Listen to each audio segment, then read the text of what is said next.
ನಾನು ಮೊದಲನೇ ದಿನನೇ ಭಾಳ ಸ್ಪಷ್ಟವಾಗಿ ಹೇಳಿದ್ದೀನಿ, ರಿಯಲಿ ಬಾನು ಮುಷ್ತಾಕ್ ಅವರು ಮುಸಲ್ಮಾನ ಧರ್ಮಕ್ಕೆ ಸೇರಿದ್ದಾರೆ ಅನ್ನೋ ಕಾರಣಕ್ಕೆ ನಾನು ವಿರೋಧಿಸ್ತಾ ಇಲ್ಲ. Why I don't understand. ಅಥವಾ ಮುಸಲ್ಮಾನರ ಬಗ್ಗೆನೂ ನಮಗೆ ಯಾವುದೇ ಅಬದ್ಧ ಭಾವನೆಗಳಿಲ್ಲ. ಈ ವಿಷಯದಲ್ಲಿ ನಾನು ಮುಸಲ್ಮಾನರನ್ನಾಗಲಿ ಬಾನು ಮುಷ್ತಾಕ್ ಅವ್ರನ್ನಾಗಲಿ ನಾನು ಖಂಡಿತ ದೂರುವುದಿಲ್ಲ. ಯಾಕೆಂತಂದರೆ ಈ ಹಿಂದೆನೂ ಕೂಡ ಟಿಪ್ಪು ಜಯಂತಿ ಮಾಡಿ ಅಂತ ಸಿದ್ದರಾಮಯ್ಯನವರಿಗೆ ಯಾವ ಮುಸಲ್ಮಾನನೂ ಬಂದು ಕೇಳ್ಕೊಂಡಿರಲಿಲ್ಲ. ಆದರೆ ಅವ್ರನ್ನ ಒಗ್ಗೂಡಿಸ್ಕೊಳ್ಬೇಕು, ತನ್ನ ಪರವಾಗಿ ನಿಲ್ಲಂಗೆ ಮಾಡ್ಕೊಳ್ಬೇಕು ಅನ್ನೋ ಕಾರಣಕ್ಕೆ ಸಿದ್ದರಾಮಯ್ಯನವರು ಸ್ವತಃ ಟಿಪ್ಪು ಜಯಂತಿಯನ್ನು ಆರಂಭವನ್ನು ಮಾಡಿದರು. ಈ ಕಣ್ಣಲ್ಲಿ ಇನ್ನೂ ಏನೇನು ನೋಡಬೇಕೋ ಕಾಣೆ. ಈಗ ಬಾನು ಮುಷ್ತಾಕ್ ಅವರ ವಿಚಾರದಲ್ಲೂ ಕೂಡ ಯಾವ ಮುಸಲ್ಮಾನರು ಬಂದು ಬಾನು ಮುಷ್ತಾಕ್ ಅವರನ್ನು ದಸರಾ ಆಚರಣೆಗೆ ಅದರ ಉದ್ಘಾಟನೆಗೆ ನೀವು ಕರೀರಿ ಅಂತ ಯಾರೂ ಕೇಳ್ಕೊಂಡಿರಲಿಲ್ಲ. ಬಾನು ಮುಷ್ತಾಕ್ ಅವರು ಕೂಡ ಅಪ್ಲಿಕೇಶನ್ ಹಾಕಿರಲಿಲ್ಲ.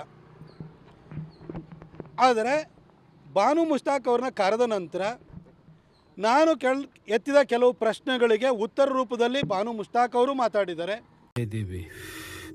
ಕಹಾನಿಗೆ ಅಂದರ್ ಬಂದ್ಬಿಡೋಣ. ಕಾಂಗ್ರೆಸ್ಸಿನ ವಿವಿಧ ನಾಯಕರುಗಳು, ಸಚಿವರುಗಳು ಕೂಡ ಹೇಳಿಕೆಯನ್ನು ಕೊಟ್ಟಿದ್ದಾರೆ. ನಾನು ಬಾನು ಮುಷ್ತಾಕ್ ಅವರಿಗೆ ನೇರವಾಗಿ ಕೇಳಲಿಕ್ಕೆ ಬಯಸ್ತೀನಿ, ಮೇಡಮ್, ನೀವು 2023ರ ಜನಸಾಹಿತ್ಯ ಸಮ್ಮೇಳನದಲ್ಲಿ ನೀವು ಏನಂತ ಮಾತಾಡಿದ್ದೀರಿ ಮೇಡಮ್? ಕನ್ನಡ ಭಾಷೆಯನ್ನು ನಾವು ಮುಸಲ್ಮಾನರು ಕಲೀಲಿಕ್ಕೆ ಏನು ತೊಡಕಾಗಿದೆ ಅಂತ ನೀವು ಹೇಳಿದ್ರಿ? ಕನ್ನಡ ಭಾಷೆಯನ್ನು ಮುಸಲ್ಮಾನರಿಂದ ನೀವು ದೂರ ಇಟ್ಟುಬಿಟ್ಟಿದ್ದೀರಿ, ಮುಸಲ್ಮಾನರನ್ನ ಭಾಷೆಯಿಂದ ಹೊರಗಡೆ ಇಟ್ಟಿದ್ದೀರಿ.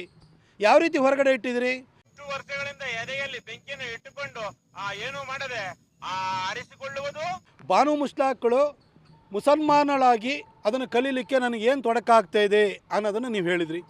ಬಾನು ಮುಷ್ತಾಕ್ ಅವರ ಮನೆಯವರು ಕನ್ನಡವನ್ನು ಕಲೀಲಿಕ್ಕೆ ಏನು ತೊಂದರೆ ಆಗ್ತಾಯಿದೆ, ಮುಸಲ್ಮಾನರು ಕನ್ನಡವನ್ನು ಕಲೀಲಿಕ್ಕೆ ಏನು ತೊಂದರೆ ಆಗ್ತಾಯಿದೆ ಅಂತ ನೀವೇನು ಉದಾಹರಣೆ ಕೊಟ್ರಿ? ಕನ್ನಡವನ್ನು ನೀವು ಭುವನೇಶ್ವರಿಯಾಗಿ ಮಾಡಿದ್ರಿ, ಅವಳಿಗೆ ಅರಿಶಿನ ಕುಂಕುಮದ ಲೇಪನವನ್ನು ಹಚ್ಚಿದ್ರಿ. ಈ ಒಂದು ಅದ್ಭುತವಾದ ಕ್ಷಣಕ್ಕೆ ಭಾರತವೇ ಸಾಕ್ಷಿಯಾಗಿದೆ. ಅವಳನ್ನು ಮಂದಹಾಸನದ ಮೇಲೆ ಕೂರಿಸಿದ್ರಿ. ಇನ್ನು ಕನ್ನಡ ಬಾವುಟ ಏನಿದೆಯಲ್ಲ ಅದು ಕೂಡ ಅರಿಶಿನ ಕುಂಕುಮದ ಪ್ರತೀಕವಾಗಿದೆ. ಹಾಗಾಗಿ ಇದಕ್ಕೆ ನೀವು ಧಾರ್ಮಿಕ ಬಣ್ಣವನ್ನು ಕೊಡುವ ಮುಖಾಂತರವಾಗಿ ಇಸ್ಲಾಂನಲ್ಲಿ ನಂಬಿಕೆ ಇಟ್ಟಿರುವ ನಮ್ಮನ್ನು ಕನ್ನಡದಿಂದ ದೂರ ಇಟ್ಟಿದ್ದೀರಿ ಅಂತ ಹೇಳಿದ್ರಿ.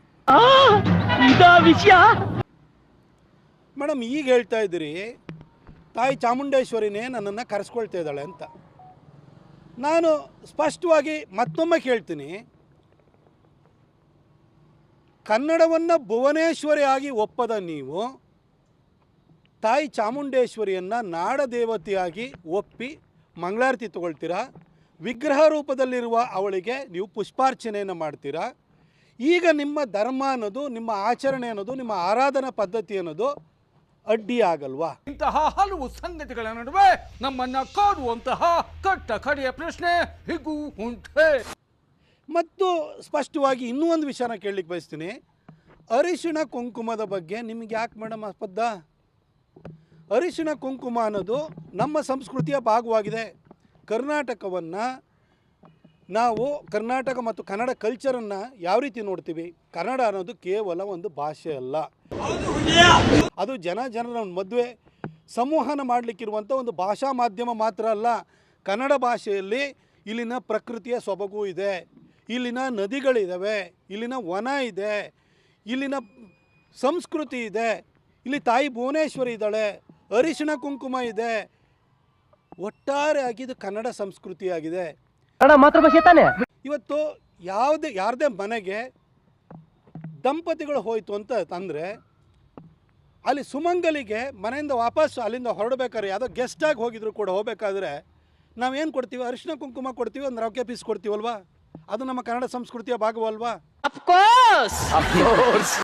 ಹಾಗೆ ನಾವು ಯಾವುದೇ ದೇವಸ್ಥಾನಕ್ಕೆ ಹೋಗಲಿ ಪ್ರಸಾದ ರೂಪದಲ್ಲಿ ಏನನ್ನು ಕೊಡ್ತಾರೆ? ಕುಂಕುಮವನ್ನು ಕೊಡ್ತಾರೆ, ಹೂವನ್ನು ಕೊಡ್ತಾರೆ. ಅದು ನಮ್ಮ ಸಂಸ್ಕೃತಿಯ ಭಾಗವಲ್ವಾ? ಆ ಕುಂಕುಮದ ಬಗ್ಗೆ ನೀವು ಅಬದ್ಧವನ್ನು ಇಟ್ಕೊಂಡಿದ್ದೀರಲ್ಲ, ನೀವು ಇವಾಗ ನಿಮ್ಮನ್ನು ತಾಯಿ ಚಾಮುಂಡೇಶ್ವರಿ ಕರೆಸ್ಕೊಳ್ತಾಳೆ ಅಂತ ನೀವು ಹೇಳ್ತಾ ಇದ್ದೀರಲ್ಲ, ಅರಿಶಿಣ ಕುಂಕುಮ ಮತ್ತು ಕನ್ನಡ ಸಂಸ್ಕೃತಿಯ ಬಗ್ಗೆ ಈ ರೀತಿ ನಿಮಗೆ ಒಂಥರ ದ್ವೇಷದ ಭಾವನೆಯನ್ನು ನೀವು ಇಟ್ಕೊಂಡಿದ್ದೀರಿ. ಅರೆ ಮೇರಿ ಲಡ್ಕಿ, ನಿನ್ನಂತವ್ರು ಇನ್ನೂ ಈ ದೇಶದಲ್ಲಿದ್ದಾರ? ಹಾಗಾಗಿ ನಮಗೆ ಕನ್ನಡನ ನಾವು ಕಲೀಲಿಕ್ಕೆ ಅದು ಅಡ್ಡಿಯಾಗಿದೆ, ಭುವನೇಶ್ವರಿ ಅಡ್ಡಿಯಾಗಿದ್ದಾಳೆ, ಅರಿಶಿಣ ಕುಂಕುಮ ಅಡ್ಡಿಯಾಗಿದ್ದಾಳೆ ಅಂತ ಹೇಳ್ತಾ ಇವತ್ತು ಹೇಳ್ತಾ ಇದ್ದೀರಿ ತಾಯಿ ಚಾಮುಂಡಿ ಕರೆಸ್ಕೊಳ್ತಿದ್ದಾಳೆ ಅಂತ. ಮೇಡಮ್, ತಾಯಿ ಚಾಮುಂಡೇಶ್ವರಿ ನಿಮ್ಮನ್ನು ಕರೆಸ್ಕೊಳ್ಳೋದು ಆಚೆಗಿರಲಿ, ನೀವು ನಂಬಿರುವಂಥ ನಿಮ್ಮ ದೇವರೇ ನಿಮ್ಮನ್ನು ಮಸೀದಿ ಕರೆಸ್ಕೊಂಡಿಲ್ಲ ಮೇಡಮ್. ನಿಮ್ಮ ದೇವರೇ ನಿಮ್ಮನ್ನು ದರ್ಗಾ ಕರೆಸ್ಕೊಳ್ಳಲ್ಲ. ಇನ್ನು ಹೀಗಿರಬೇಕಾದ್ರೆ ತಾಯಿ ಚಾಮುಂಡಿ ನನ್ನನ್ನು ಕರೆಸ್ಕೊಳ್ತಿದ್ದಾಳೆ ಅಂತ ಅದು ಹೆಂಗೆ ಹೇಳ್ತಾ ಇದ್ದೀರಿ ಮೇಡಮ್?